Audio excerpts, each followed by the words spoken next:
Preacher was a small man, a mite, and his face was merely wrinkles. Tufts of grey wool sprouted from his bluish skull, and his eyes were sorrowful. He was so bent that he resembled a rusty sickle, and his skin was the yellow of superior leather.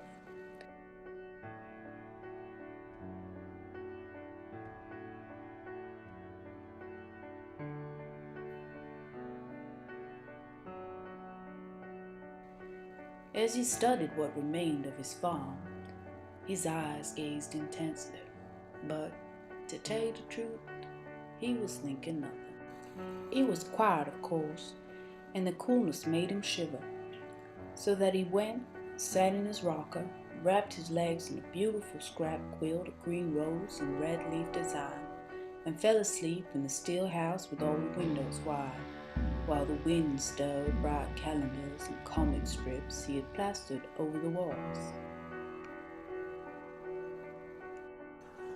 He never slept long, and the days passed in a series of naps and wakings, sleep and light, one hardly different from the other. His eyes paused on a sooty charred stove squatting in the corner. He was hungry, but the stove piled high with dirty pans made Preacher tired even to consider it. Can't do nothing about it. Sick to death of callers and whatever else. Just sit here as dog. That be my fate. Bet your bottom dollar ain't nobody gonna grieve on that account. No, sir. Preacher enjoyed pretending he could read the good book and continued for some time, plotting his own tales and poring over the illustrations.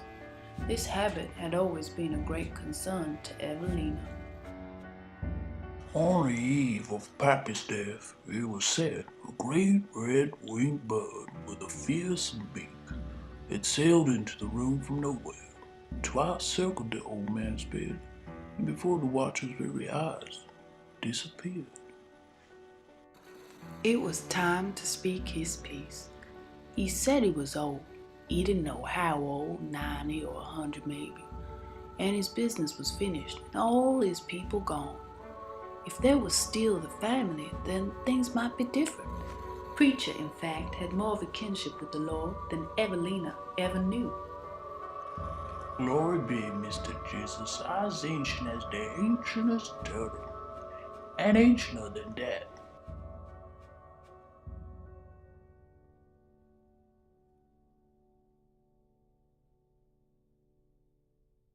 The torn lips of the golden girl holding the bottle of knee-high smiled down, and the firelight flared an appealing mural on the walls. Through the open windows could be heard crocheting insects in the weeds and sun-dried night cadences, familiar in old Preacher's lifetime. Oh, how beautiful his cabin seemed, how wonderful what he had grown to despise. He had been so wrong. What a doggone fool. He could never leave, now or ever. Mr. Jesus, I've been turning the whole matter over, and I've come to conclude I don't want to go with your